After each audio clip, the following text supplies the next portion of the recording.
시청자 여러분, 오늘도 즐거운 하루 보내시기 바랍니다. 오늘의 사연 시작하겠습니다. 안녕하세요. 저는 경기도 외곽에 사는 37살 워킹맘입니다. 아들 하나, 딸 하나, 초등학교 다니는 두 아이를 키우며 매일 직장과 집을 오가고 있어요. 퇴근해서 허겁지겁 집에 들어와도 저녁밥은 꼭 차려야 하고 아이들 숙제도 챙겨야 하죠. 게다가 남편까지 늦게 들어오면 하루가 어떻게 가는지도 모르겠더라고요. 그래도 가족들 웃는 얼굴을 보면 피곤이 싹 가시는 기분이 들곤 했어요. 그랬던 제가 매년 겨울만 되면, 특히 김장철이 돌아올 즈음이면 미리부터 스트레스를 받습니다. 이유는 단 하나, 바로 남편의 눈치 없는 행동 때문이에요. 예전부터 커뮤니티 사이트들 보면 명절 스트레스, 김장 스트레스를 호소하는 글이 자주 올라오곤 했잖아요. 남편이 시댁 편만 들어서 속 터진다는 사연, 신우가 김장 도와주지도 않으면서 김치만 덜어간다는 이야기들. 그때까지만 해도 저는 그런 일이 진짜 있긴 하구나 정도로만 여겼는데요. 어느새 그 사연 속 여자가 저 자신이 되어 있더군요. 문제는 이런 거예요. 저희 시댁은 김장을 하지 않습니다. 번거롭다며 예전부터 그냥 김치는 사다 드시는 편이에요. 가끔 소량만 담그시기도 하시지만 그건 시어머니가 본인 드실 만큼만 소소하게 하실 때고요. 신우도 직장 다닌다는 핑계로 김장은커녕 명절 음식조차 손도 안 대는 사람이에요. 반면 저희 친정은 완전히 달라요. 제 친정은 충청북도 작은 시골 마을인데요. 어릴 때부터 김장철만 되면 집안 전체가 전쟁터가 됩니다. 친정 부모님은 텃밭에 배추, 무, 파까지 직접 심어요. 봄에 파종하고 여름 내내 풀 뽑고 물 주고 벌레 걱정하며 키운 그 배추를 겨울 초입에 김장으로 마무리 짓는 거죠. 김장날이 되면 저희 3남매 모두 친정에 모입니다. 오빠는 큰 차에 젓갈 종류를 가득 실어오고요. 언니는 고춧가루랑 마늘, 양파 같은 김치 속재료를 준비해옵니다. 저는 평소에 아이들 돌보랴 회사 다니랴 너무 정신없어서 장을 직접 보는 건 어렵고 대신 매년 일정한 금액을 드립니다. 엄마는 항상 네가 돈으로라도 챙겨주는 게 어디냐 하시며 웃으시지만 저는 늘 마음이 무겁습니다. 김장 당일 아침엔 다 같이 새벽부터 일어나 절여놓은 배추를 씻고 물기 빼고 김치 속을 버무립니다. 양념을 손끝으로 조물조물 묻히며 엄마는 늘 고춧가루는 맵지 않은 걸로 해야 아이들도 잘 먹는다는 말씀을 잊지 않으세요. 그리고 그 속을 하나하나 배추 사이에 넣고 단단히 감사통에 넣습니다. 허리와 무릎이 끊어질 것처럼 아프지만 그걸 마치고 먹는 수육 한 점, 따끈한 배추국 한 숟갈이 그렇게 꿀맛일 수가 없어요. 그런 과정을 다 겪고 나면 엄마는 저희 각 집에 김치 한 통씩 나눠주세요. 고생했으니 이건 꼭 가져가 하시며요. 김치 하나에 가족들의 정성이 다 담겨 있는 거죠. 그런데 그렇게 어렵게 받아온 김치를 남편이 아무 말 없이 자기 여동생에게 나눠줄 때 진심으로 숨이 턱 막히는 기분이 들어요. 사실 신우와의 관계는 결혼 전부터 그리 유쾌한 편은 아니었어요. 겉으로는 남남처럼 예의를 갖추는 사이였지만 속을 들여다보면 알게 모르게 기싸움이 있었던 것 같아요. 제가 먼저 인사를 건네면 신우는 마지못해 고개만 까딱하거나 아예 모른 척하기도 했습니다. 처음엔 낯을 많이 가리나 싶었지만 시간이 지나도 그 태도는 바뀌지 않더군요. 차가운 시선과 말 없는 무시, 그게 신우의 일관된 반응이었어요. 결혼 전엔 신우도 직장에 다니고 있었고 경제적으로도 스스로 챙길 수 있는 위치였어요. 그런데도 이상하게 남편에게 이것저것 요구를 많이 했습니다. 명품백 같은 큰 건 아니었지만 계절마다 옷이며 화장품이며 기분 전환용 선물까지. 처음엔 오빠랑 친해서 그런가 보다 했어요. 그런데 그게 반복되다 보니 점점 불편해지기 시작했습니다. 솔직히 말하면요. 결혼 전에는 뭐 그럴 수도 있겠지 하고 넘겼어요. 남매 사이에 뭐든 줄 수 있지 마음만 있다면야. 그런데 결혼하고 나니까 이야기가 달라지더라고요. 남편은 여전히 신우의 부탁을 별말 없이 다 들어줬고 그걸 보는 제 마음은 점점 불편해졌습니다. 저도 처음엔 남편에게 조용히 이야기했어요. 이젠 당신도 결혼했는데 예전처럼 다 들어주면 나도 입장 난처해. 그렇게 말해봤자 남편은 그냥 웃으며 내 동생인데 뭐 어때 하고 넘기기 일쑤였습니다. 신우와의 관계가 애초에 가깝지도 않았기에 저는 그에게 직접 무언가를 말해본 적이 한 번도 없습니다. 사실 그렇게까지 말을 섞고 싶지도 않았고요. 그래서인지 남편에게 서운한 마음이 생기더라도 늘 혼자 삼키는 경우가 많았습니다. 문제가 된 건 결혼 후 2년차 겨울이었어요. 그해 신우가 결혼을 하게 되었고 남편은 그 시기에 친정에서 받아온 김장김치 한 통을 말도 없이 신우에게 가져다 줬습니다. 저에게 한마디 상의도 없이요. 그 김치는 제 친정에서 매년 손수 농사지은 배추로 담그는 말 그대로 피와 땀의 결정체였습니다. 저희 부모님은 농사일이 익숙한 분들이라 해마다 배추랑 무, 파를 직접 심고 정성 들여 키우세요.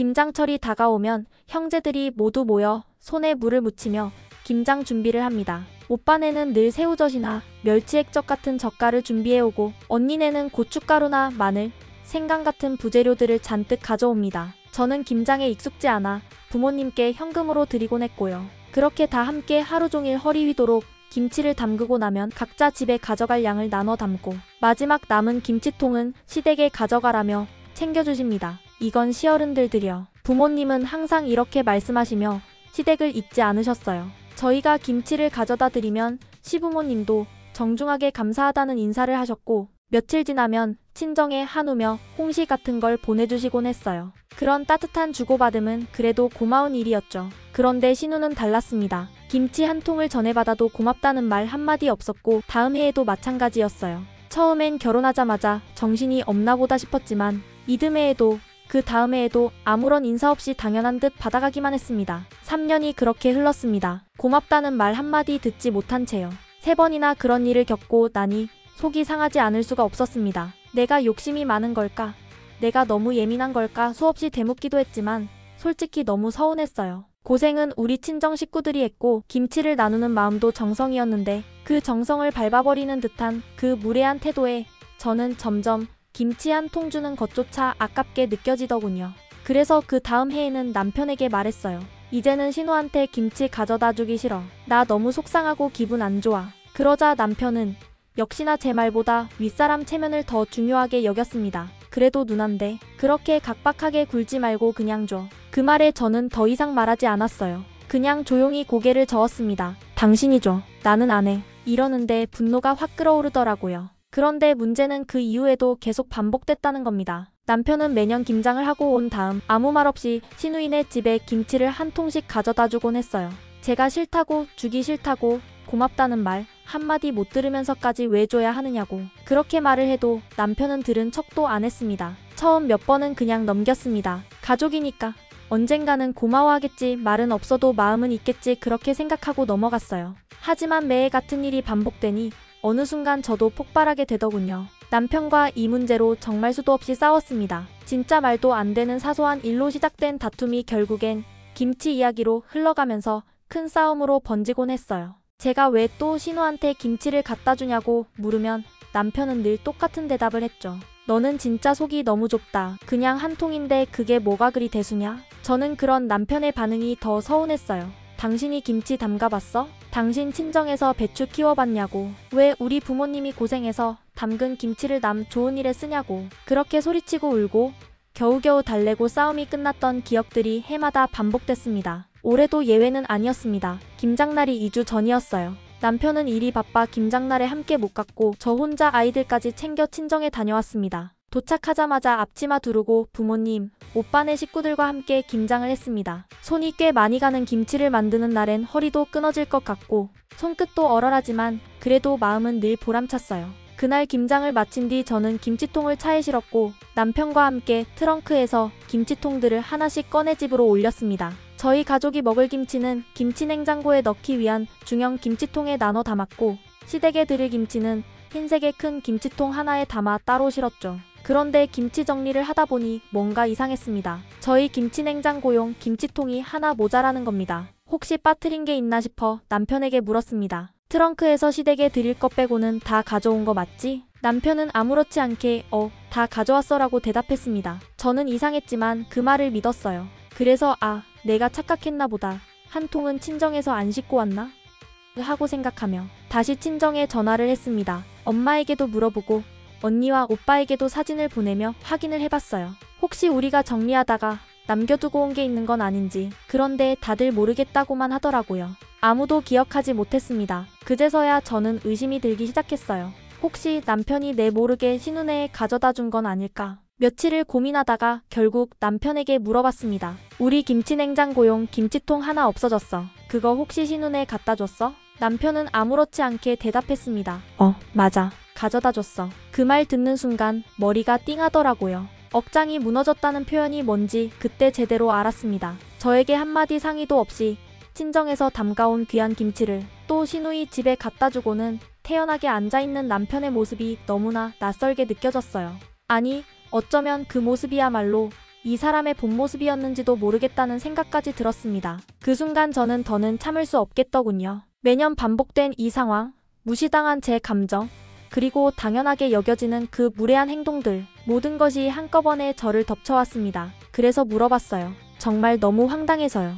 아니, 김치를 왜 나 몰래 가져다줘? 우리 친정에서 담근 김치야. 당신이 그걸 신우한테 가져다 주는 게 어떻게 당연한 일이야? 그랬더니 남편이 정말 기가 막히게도 그럽니다. 뭐? 낀 놈이 성낸다더니 너 진짜 왜 이렇게 각박하게 구냐? 저를 향해 목소리를 높이며 말하는데 순간 가슴이 쿵 내려앉더라고요.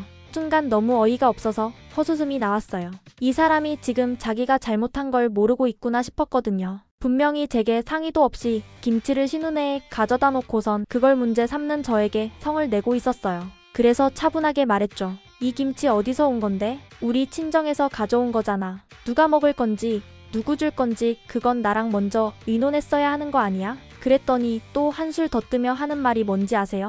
너도 알잖아. 신우가 너희 친정 김치 완전 좋아하잖아. 우리야 뭐 김치 그렇게 많이 먹는 것도 아니고. 그 말을 듣는 순간 정말 심장이 멎는 줄 알았습니다. 너무 기가 막혔어요. 차라리 말도 안 되는 변명을 하면 화라도 냈을 텐데 그걸 마치 아무 일 아닌 양 자연스럽게 말하는 남편의 태도에 저는 더 충격을 받았습니다. 뭐? 우리가 김치 많이 안 먹는다고? 당신 김치찌개 얼마나 좋아하는데? 당신이 회사에서 스트레스 받으면 맨날 김치찌개 먹고 싶다고 하지 않았어? 우리 애들도 김치 엄청 잘 먹잖아. 매년 김장하기 전에 김치통 바닥나는 거 당신도 알잖아. 그러면서 우리가 김치를 안 먹는다고? 저도 도저히 참을 수 없어 언성을 높였습니다. 제 말이 이어질수록 남편의 얼굴도 굳어졌고 저는 점점 더 울컥했어요. 신우가 우리 김치에 환장하든 말든 당신은 내 허락 없이 그걸 가져다 주는 게 말이 된다고 생각해? 신우가 그렇게 김치가 좋으면 자기네가 김장하든가 아니면 사 먹든가 해야지. 왜 우리 친정에서 피땀 흘려 담근 김치를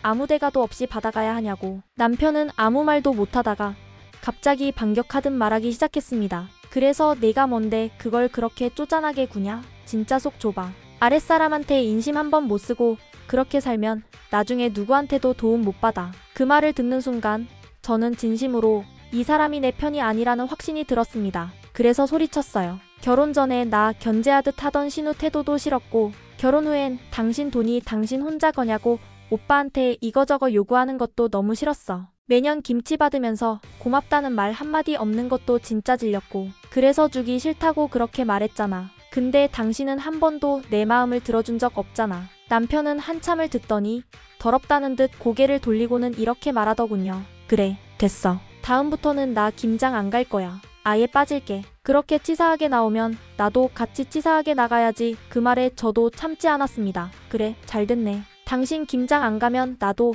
내년부터 김장비 안 드릴 거야. 그냥 김치 받아올 거고 그 김치 당신은 먹지 마. 나랑 애들 먹을 거니까. 하, 진짜 치사하다. 그걸 그렇게까지 해? 치사한 사람은 누구야? 내 눈치도 안 보고 김치 몰래 갖다 준 사람 아니야? 그렇게 말하고 나니 남편은 더는 아무 말도 하지 않았어요. 제 말이 틀리지 않았다는 걸 알면서도 자존심 때문에 더 말하지 않는 것 같더군요. 대신 삐진 얼굴로 일주일 가까이 저와 말을 하지 않았습니다. 집에 들어와도 인사도 없이 방으로 들어가고 저녁도 따로 챙겨 먹고 말 한마디 없이 지냈습니다. 저는 처음엔 답답했지만 나중엔 오히려 편했습니다. 말이 안 통하는 사람과 침묵하는 게 훨씬 나았으니까요.